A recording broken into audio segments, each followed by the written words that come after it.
જય સ્વામિનારાયણ. આજના દર્શન. જય ગણપતિ દાદા. જય કષ્ટભંજન દેવ. જય સ્વામિનારાયણ. પતંગ હોય કે માણસ, બહુ જગ્યા ત્યારે સમજી જજો કપાવાનો થયો છે. જય સ્વામિનારાયણ. Good morning. જય સ્વામિનારાયણ, જય શ્રી રામ, જય શ્રી કૃષ્ણ, જય માતાજી, ઓમ નમઃ શિવાય, સિદ્ધેશ્વર મહાદેવની જય. જો આ બધી ઔષધિને આવી રીતે કરવી પડે.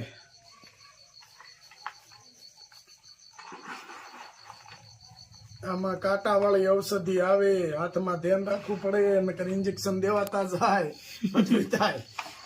અને બીજી ઔષધિ અહીંયા પીલાતી જાય છે. બીજી ઔષધિ છે. અને હજી આમાં ભળતી જ જાહે. જેમ જેમ પીલાતી જાય એમ એમ ભળતી જાય બધી ઔષધિ. તલનું તેલ, કા તલ,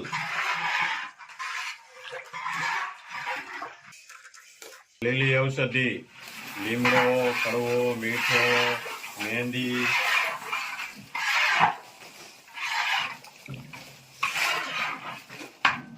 પલાળેલી ઔષધિ. સુગંધ જોરદાર આવે છે. એમાં થોડું કઈ ઘટે.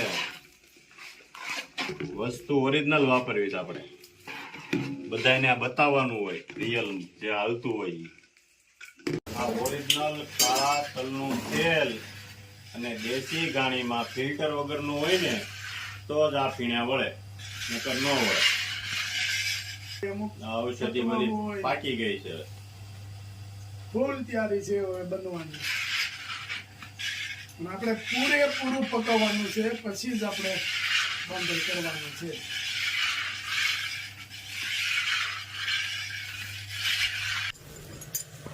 જો આ અમારી ગાયું, આ અમારા ઘરની ગાયું, કોઈ ગૌશાળાની નથી. આ અમારા કાકાની અહીંયા જ ગાયું છે. અને જો આ ગાય વિયાઈ ગઈ, એનું આ નાનું બચ્ચું. અરે વાહ વાહ વાહ વાહ. જો ટેણી આવી ગયા છે. ક્યાં ટેણી આવી ગયા છે. જો આ ગાયનું બચ્ચું છે ને બદુડું નાનું છે. આ ગાયો અહીંયા છે અને બે ગાય હજી વાડીએ ગઈ છે, કારણ કે એને હજી વિયાવાની થોડીક વાર છે. આ 3 ગાયું છે, 3 ગાયું વિયાણી, એટલે 2 ગાયુંને વિયાવાની વાર છે, એટલે એને વાડીએ લઈ જાય. આ ગાયુંને વાડીએ જ લઈ જવાની હોય અત્યારમાં, પણ આ જે બચ્ચા ઘેરે હોય ને એટલે ગાયું રે નહીં, હજી નાના છે. 2 બચ્ચા આમ છે આગળ, હજી આ બચ્ચા છે. એટલે કોઈ ગૌશાળાની ગાયનું ઘી આપણી પાસે નથી. પોતાનું બને તો જ આપવાનું, બાકી નહીં. ન હોય તો ના પાડી દેવાની કે ભાઈ અમારું ઘી નથી, આટલો ટાઈમ ખમવું પડશે. અને ઘીમાં લોકો બહુ ખમાય છે. આપણું ઘી એક ગયું હોય અને આપણે કીધું હોય કે હજી વાર લાગશે, તો એનો પેન્ટિંગ ઓર્ડર એટલો હોય છે. એટલે આજે આપણે ઘી બન્યું છે અને લઈ જવાનું છે, એટલે આવ્યા સહી. અને જો આ ગાયું છે અમારી, જો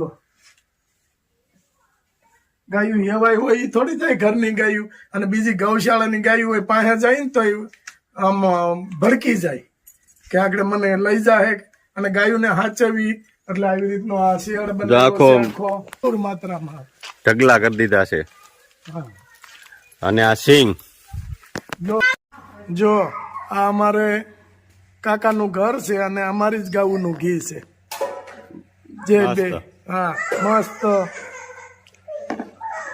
જો વાહ કઈ વાંધો નહીં. વાહ મસ્ત પોપૈયા. આ ઓર્ગેનિક કહેવાય હો. આ ઘરના ઘરેથી પાછળ છે ને, પાછળ વાડામાંથી છે ઈ પપૈયા છે. અને ઓર્ગેનિક જ 100% ઓર્ગેનિક. બધું ઓર્ગેનિક જ અમે ખાઈએ હા બધું ઘરનું જ અમારે. રીંગણા દવા મસ્ત. વાહ. વાહ. અને 2 બવણી જો હાલો બવણી મૂકી જો ગાડીમાં હા ઘીની. આવજો. ટાટા. જય સ્વામિનારાયણ. 2 કિલોના પેકિંગ આવી જાય છે.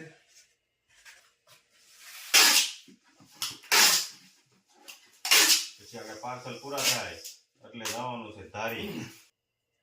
2 4 5 1 હેર ઓઇલ,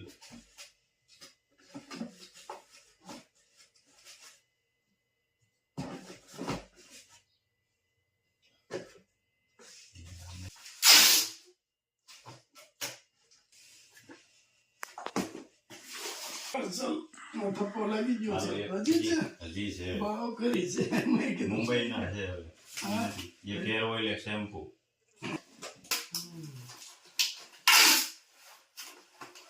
જો આજે મસ્ત ડોડા આવ્યા છે અને દેશી કે જોઈ લ્યો કેટલા મસ્ત છે.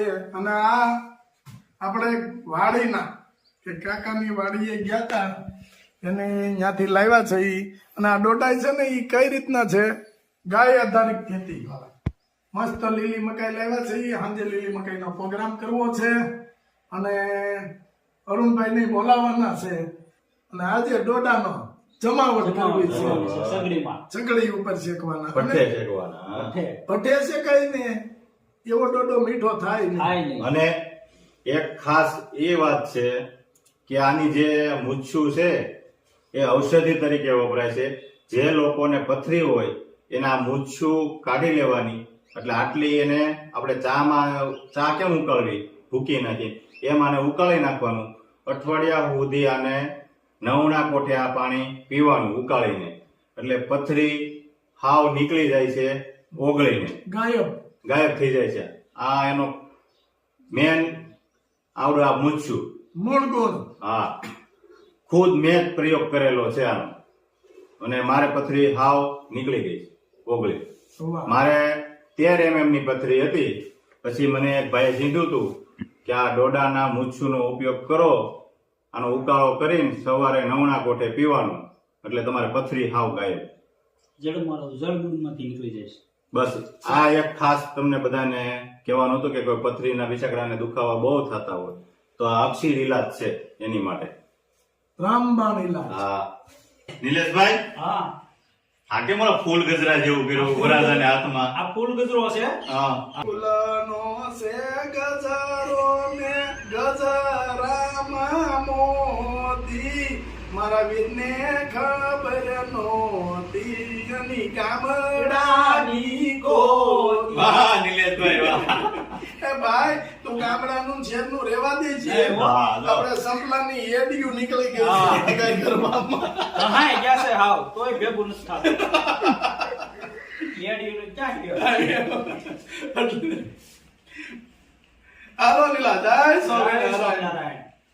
આપણા માટે પ્રાર્થના કરીએ કે ભગવાન સાંભળે, પણ અને પછી એના સગાવાલા જે કરે પ્રાર્થના એ 40% સાંભળે. પણ આપણો કોઈ સમૂહ વાળું કોઈ નહીં, તો બિચારો જે એમ્બ્યુલન્સમાં હોય તે, પણ ભગવાન એનું સારું કરે 1000% ભગવાન સાંભળે અને એનું સારું થાય. એનું તો સારું થાય, આપણું નિર્મળ હૃદય પણ થાય. આ ફોર્મ્યુલા આપ જાણતા હશો જ, કારણ કે આ ગામમાં તો મૂળીમાંની જગ્યા છે. એટલે આ પરોપકારની બધી જગ્યાએ સદાવર્તની જગ્યાઓ બધી હોય આપણા મલકમાં જ છે, આ બીજી ક્યાંય નથી. આપણા બાપુની જગ્યા શું કહેવાય છે? દાન બાપુની જગ્યા. દાન બાપુ કાઠીભરમાં હતા. એટલે આ લોકો કંદરતા હતા એટલે ગાયું ભાંચી રાત્રે નીકળી ગયા. એ વખતે 150-200 ગાય એની પાસે હતી પાળિયાદમાં.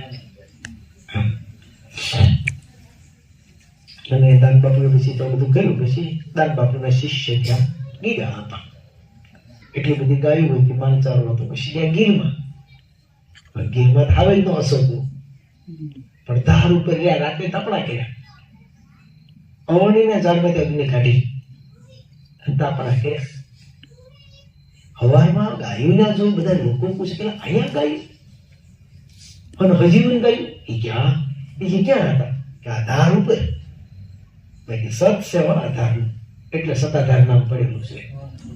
એટલે સતને આધારે સત્તાધાર નામ પડ્યું. પછી ના ટીમો તોરણ બંધાણા અને ધીરે ધીરે જે કઈ